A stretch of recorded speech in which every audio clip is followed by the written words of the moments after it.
दशहरा बीत गया, दिवाली बीत गई, बाकी गांव के माटी से जोड़ के रखे वाला महापर्व छठ आ रहा है।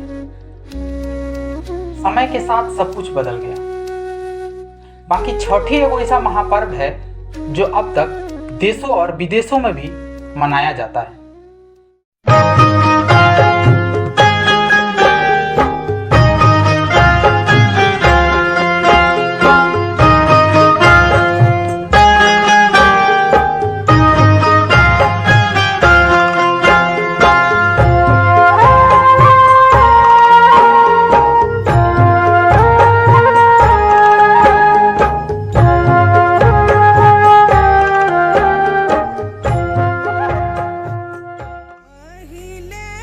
ये गाना सुन के घर का याद आता है, घाट का याद आता है, याद आता है पियरी धोती अमाई के हाथ के रोटी।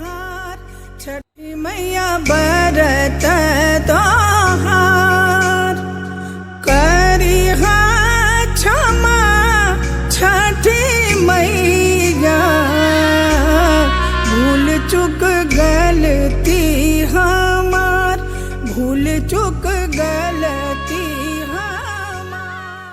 छठ को शब्दों में बयां कर पाना उतना ही मुश्किल है जितना कि अपनी भावनाओं और संवेदनाओं को किसी कोरे कागज पर उतारना है।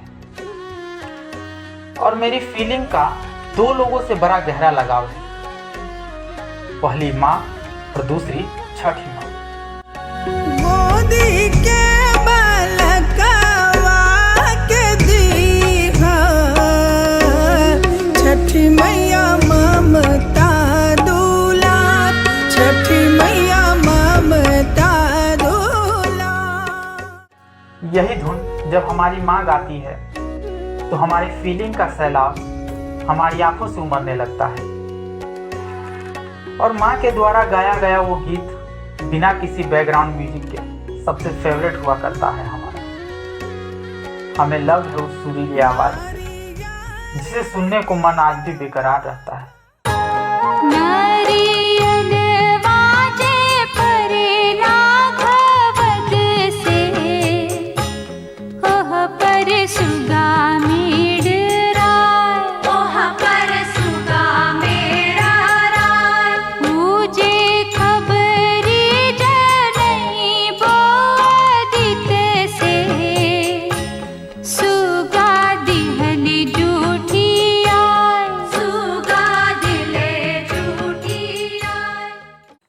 छठ के समय ना हमारी जिंदगी एक ही तरफ पलट जाती है।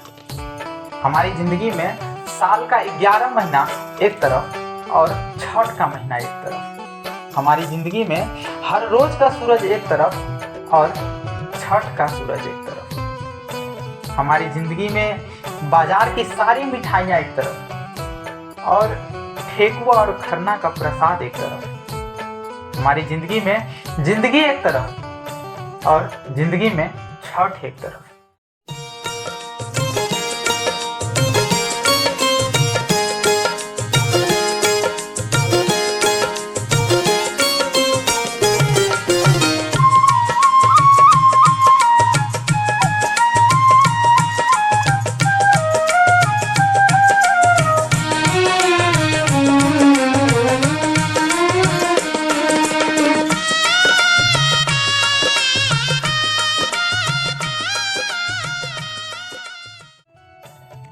छठ वो फीलिंग है जिसे दूर रहकर फील नहीं किया जा सकता। घाट की लाइट, आंगन की खुशी और ठेकुए का मिठास और खरने का प्रसाद, ये कोई प्रिपरेशन नहीं है बल्कि इमोशन है हमारा। और ये फीलिंग कितना होता है ये हमसे नहीं बल्कि ट्रेनों और जहाज़ों से आ रहे उन लोगों के दिलों से पूछिए जिसे इस वक्त छठ के अलावा कुछ और इम्पोर्टेंट नहीं लग रहा होगा। माँ के हाथ से बनाया वो खरना का प्रसाद जिसे मिट्टी के चूल्हे के सौंधी आंच पर पकाया गया, उसे फील ना कर पाना आसान है क्या? मध्यम आंच पर मिठास से भरे हुए ठेकुए, उसे फील ना कर पाना आसान नहीं होता। और सांझ के वक्त सूर्य को अर्घ देना और फिर सुबह जल्दी से उठकर घाट पर जाना, ये लाखों लोगों की आस्था है जिसे वो किसी भी कीमत पर छोड़ना नहीं चाहते।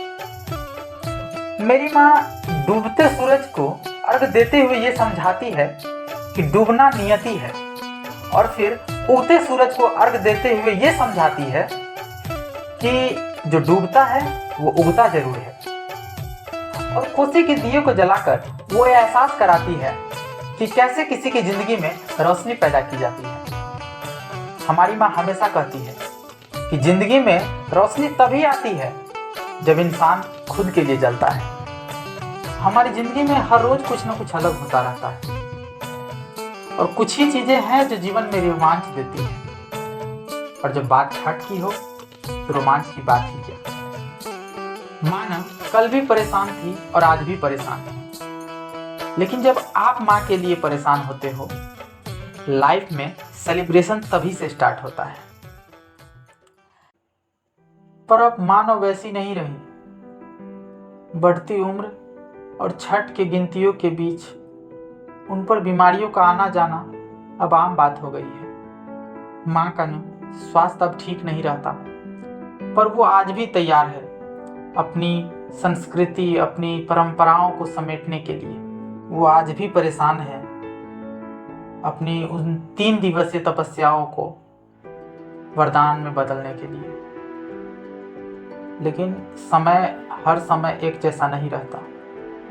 इस बार ना मेरे घर वालों के लिए छठ अलग है और मेरे लिए अलग, क्योंकि इस बार छठ हम कर रहे हैं। जैसे माँ मेरे लिए छठ करती थी, ठीक वैसे ही हम माँ के लिए छठ कर रहे हैं। जैसे माँ मेरे लिए 3 दिनों का निर्जला व्रत रखती थी, ठीक वैसे ही हम अपनी माँ के लिए 3 दिनों का निर्जला व्रत रख रहे हैं। जैसे मेरी माँ मेरे लिए कोसी भरती थी, ठीक उसी प्रकार हम अपनी माँ के लिए कोसी भर रहे हैं। जैसे माँ हमेशा खरना का प्रसाद बनाती है, ठीक वैसे ही इस बार हम खरना का प्रसाद बना रहे हैं, और दौड़ा भी खुद ही सजा रहे हैं और खुद ही उसको घाट पर लेकर जा रहे हैं। इस बार का अर्घ मेरी माँ के लिए है। जैसे मेरे बिना छठ अधूरा है, वैसे ही माँ के बिना भी तो छठ अधूरा है। और अगर छठी मैया चाही ना तो मेरी माँ को मेरी भी उम्र लग जाएगी। इस बार का छठ आप सभी के जीवन में सुख समृद्धि और ढेरों खुशियाँ लेकर आए। जय छठी।